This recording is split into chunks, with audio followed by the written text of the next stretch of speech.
घटनेचे शिल्पकार डॉक्टर बाबासाहेब आंबेडकर आपल्या सगळ्यांच्या पासून स्वागत करतो। किशोर, मला असं वाटतंय बुमराह सारखं झालं मात्र बुमराह माहिती आहे ना, IPL मध्ये आहे पण खेळू शकत नाही, असं 3-4 महिने झालेलं आहे। लोकांना कसं बुमराह कधी येतोय आला का?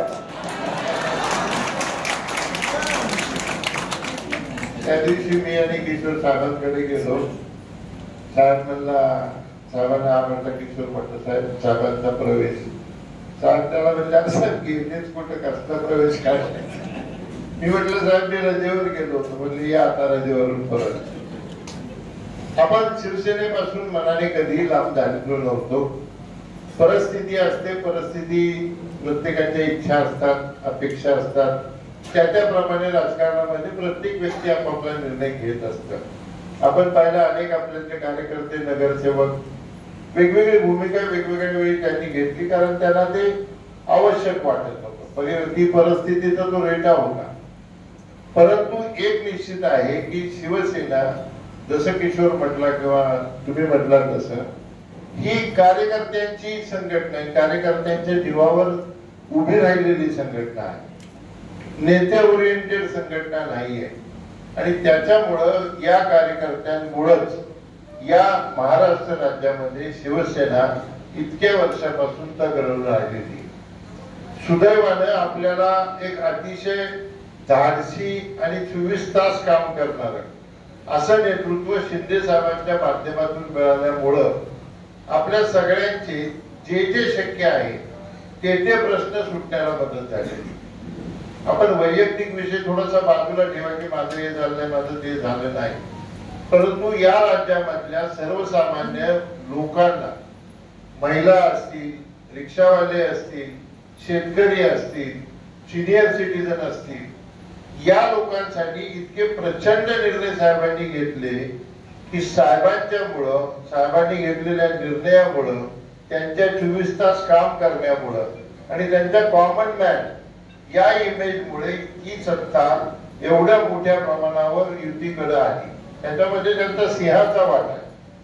तुम्हाला सगळ्यांना कल्पना आहे की साहेब CM असताना रात्री 2-2, 3-3, 4-4 वाजेपर्यंत काम करायचे आणि कुठलाच वर्ग, कुठलाच समाज त्यांनी असा ठेवला नाही की त्यांच्याबद्दल काम केलं नाही।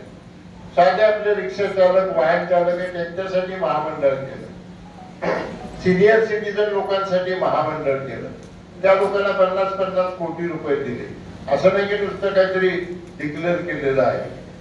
शेतकऱ्यांना 1 रुपयामध्ये पीक विमा योजना त्यांनी दिली, महिलांसाठी प्रवासामध्ये अनेक सवलती दिल्या, लाडकी बहीण योजना आणली, अनेक लाखो लोकांपर्यंत, करोडो लोकांपर्यंत हे निर्णय पोहोचल्यामुळं या महाराष्ट्रामध्ये युतीची सत्ता येण्यामध्ये सिंहाचा वाटा हा शिंदे साहेबांचा होता।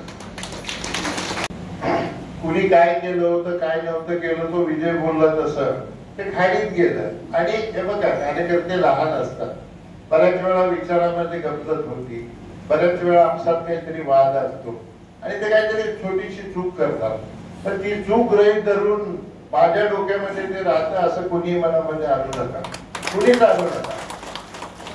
कित्येक लोकांनी मोठ्या मोठ्या चुका केलेल्या आहेत, पण तू बोलला तसं मला राग येतच नाही, कारण त्यावेळी त्या माणसाला ते फायद्याचं वाटत असतं आणि म्हणून त्याने तो निर्णय घेतलेला असतो आणि कुठलाही आपला वैयक्तिक त्याच्यामध्ये रागलोक नसतो।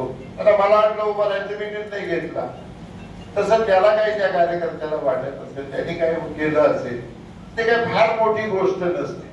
त्यामुळे कुणी डोक्यामध्ये आणू नका की आमच्या गटाचा तमक्या गटाचा।